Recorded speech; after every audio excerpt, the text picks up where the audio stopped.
Today I fucked up by not showering with my best friend. Obligatory not today. This happened 9 years ago, but I only realized today it was a fuck up. I, 27F, was talking to my husband, 28M, about the differences between girlfriendships and boyfriendships. Mainly we were discussing that girls are generally more physically affectionate with each other than boys are. I decided to bring up an example about the best friend I had when I was 16 until 20. We would spoon watching films, hold hands, cuddle asleep during sleepovers, etc. Then I mentioned we would practice kissing each other so we'd be experts whenever we kissed boys. At this point my husband stopped me to say that that's not friendly affection. It's worth pointing out that I am bisexual, so for some reason I somehow assumed he was saying I couldn't have been affectionate with my friend because of this. I began defending it. No, it wasn't like that, and then went on to prove it by saying we even used to take turns showering together and the other would just chill in the bathroom chatting with us. He was baffled by this and asked why. I didn't really have an answer other than whenever I was at her house, and we had the place to ourselves, she'd always want to try a new face mask or hair dye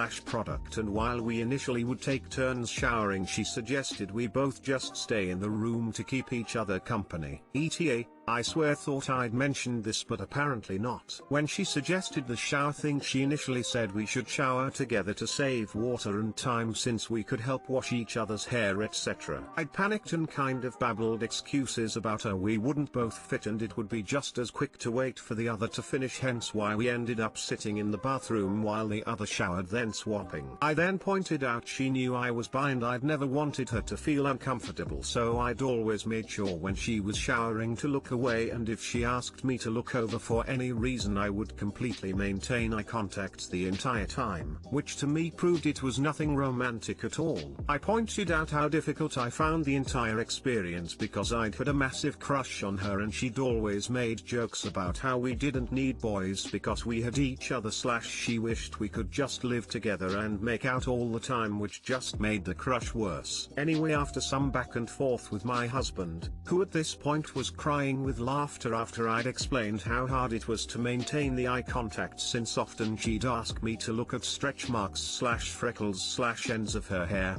he finally got me to realize she was very likely trying to sleep with me, and I'd been so worried about revealing my crush and ruining our friendship I hadn't noticed. Too long didn't read, was so scared of friend finding out about my crush I didn't realize she may have been trying to seduce me. I have signed goodbye comments in my yearbook from high school. I was and still am in some ways dumb as fuck when it came to girls then, women now. There were 3 girls I didn't really talk to much outside of having the same classes with them over the years. They all put their phone numbers at the end with a bunch of flourishes, flowers or hearts. Funny thing is, I'm deaf. I was the only deaf kid at that school and everybody knew I was deaf due to that fact. Past me didn't even think twice about it, and I put the books away until I found them years later with my wife looking through the garage. I opened my senior yearbook and started reminiscing from the notes from my friends and what we did in HS. Come across the first phone number and showed her. My wife asked me if I ever called the number. I told her no, and asked her why. Still clueless lol. She stifled a giggle and started teasing me about how dumb I can be sometimes. She had me read them as if she wrote them, and I finally saw it. I realized that they liked me and wanted to hang out. Always had a nagging feeling though, why the hell would anyone give a deaf person a phone number to call? This is before cell phones, email, video relay interpreting services. If you don't mind me commenting on the phone number thing, precisely because of the times it was, giving your phone number was the thing you did to indicate you wanted to stay in touch. I doubt any of the girls actually paused to think about the specifics of how it would work for a deaf person. I've always been that girl that will straight up say you wanna make out, or you wanna have sex. It takes some people by surprise, but my husband appreciates it. As a lady who also likes men and ladies, I can confirm those kind of hints are so easy to miss with women. Are you being friendly or wink wink friendly? Exclamation mark. I, male, always missed the obvious cues when a girl was trying to seduce me. So it's a small relief that girls sometimes miss these cues also. Man, a girl I like had me drive out to a remote street and look at the stars after a dance. I didn't realize she wanted me to kiss her till 3 years later. As context has gotten buried, the way I found out is that we later dated and she told me.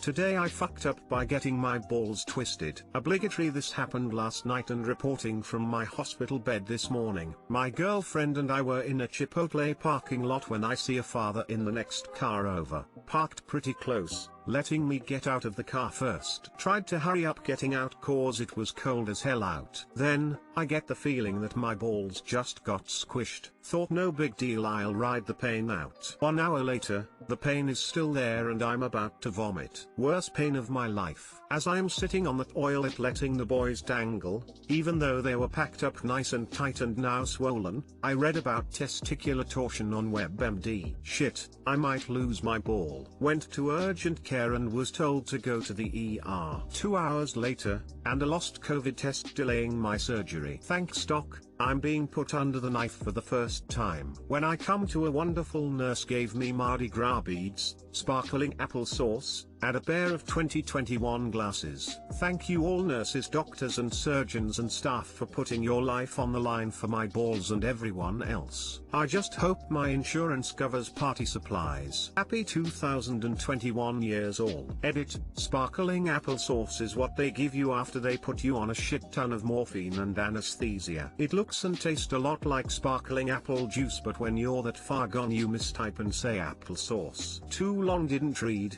Got testicular torsion on knee by getting out of a car trying to be nice. Fuck 2020, I regret being nice. When I come to, a wonderful nurse gave me Mardi Gras beads. A missed opportunity to give castanets instead.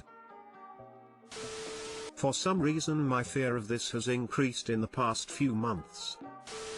This sub has me believing that testicular torsion is inevitable at some point in my life.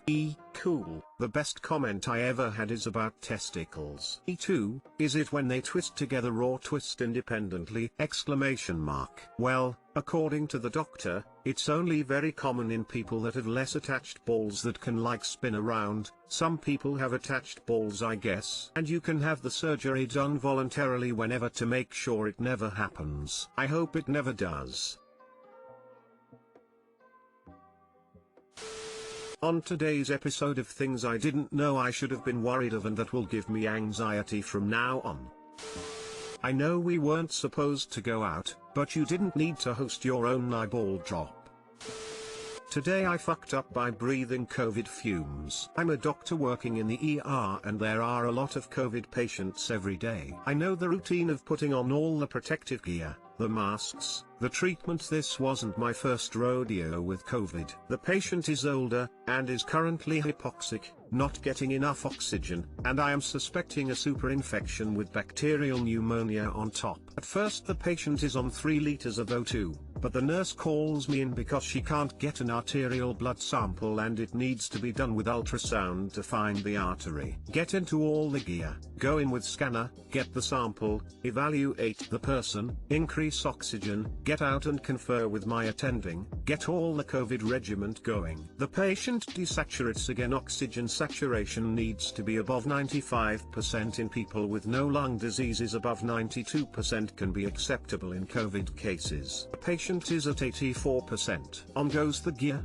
new arterial blood sample, increase oxygen, stabilize the patient. Rinse and repeat until I've been into the room 6 times to stabilize the patient, who is quickly getting worse. I know the protective gear, it's like a reflex to put it all on correctly by now. But the patient is still getting worse, so I put them on high flow oxygen treatment, 35 liters of flow and 35% oxygen levels. I talk to the ICU, because this patient is rapidly deteriorating and there is one spot free, so I nab that like a greedy little gremlin. Just before the patient is getting transferred, the O2 levels drops again to 68% and the nurse calls me in a panic to tell me that the patient is crashing. I rush into the protective gear, get in there and crank the high flow to the max. Eventually I manage to stabilize the patient enough for transport and they go to the ICU. An hour later they're on a respirator. Amy, right? The next day however, my attending pulls me over and asks me what sort of mask I was wearing when I went into the patient's room on that 7th time, and my heart just fucking plummets. I stutter out I was wearing the wrong mask. On a high flow air treatment, you have to wear an FFP3 mask. I only wore a regular surgical mask because that was the only mask at the gear station. I think back on how I leaned over the patient to get the arterial blood sample with the ultrasound scanner. I remember how I held the patient's hand,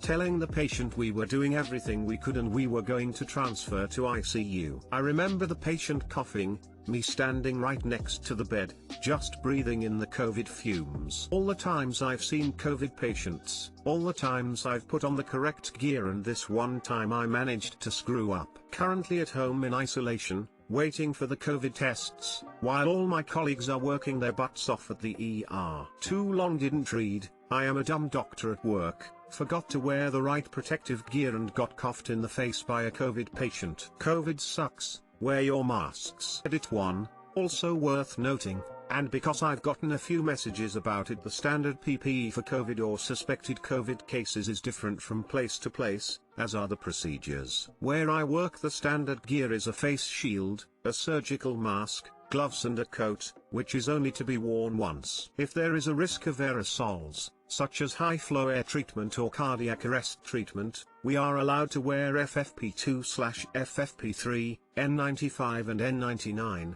but they are also only for one-time use. These sorts of masks will not be at the PPE stations unless there is a need for it. Edit 2. Thank you all for your kind words and well wishes. You are all wonderful people who make me feel a little better about the situation. I am waiting to get tested on the 4th and 7th day of exposure, and hopefully they will come back negative so I can get back in the field. And then I will never forget to put on the right gear again. And to all my fellow healthcare workers, stay safe out there.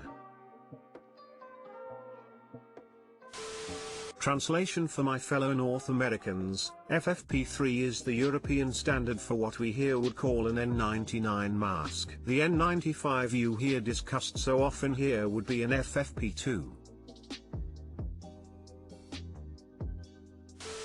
In no ways dumb, just pushed to the limits of what a human can deal with. Thank you for everything you're doing, and fingers crossed for your test results. Stay well. I forgot my drink on the roof of my car and I wasn't even in a rush and no one was dying. This is far from dumb up. Thank you for everything and I hope I never have to meet you. I talk to the ICU, because this patient is rapidly deteriorating and there is one spot free, so I nabbed that like a greedy little gremlin. I simultaneously chuckled at the verbiage and cringed at the situation.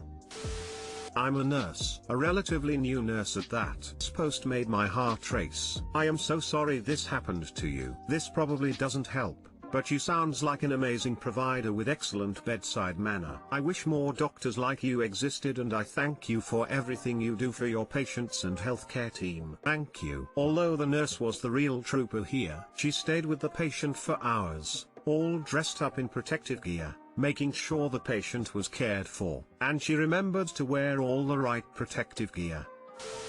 I hope the results come back negative. Stay positive, buddy. Stay negative.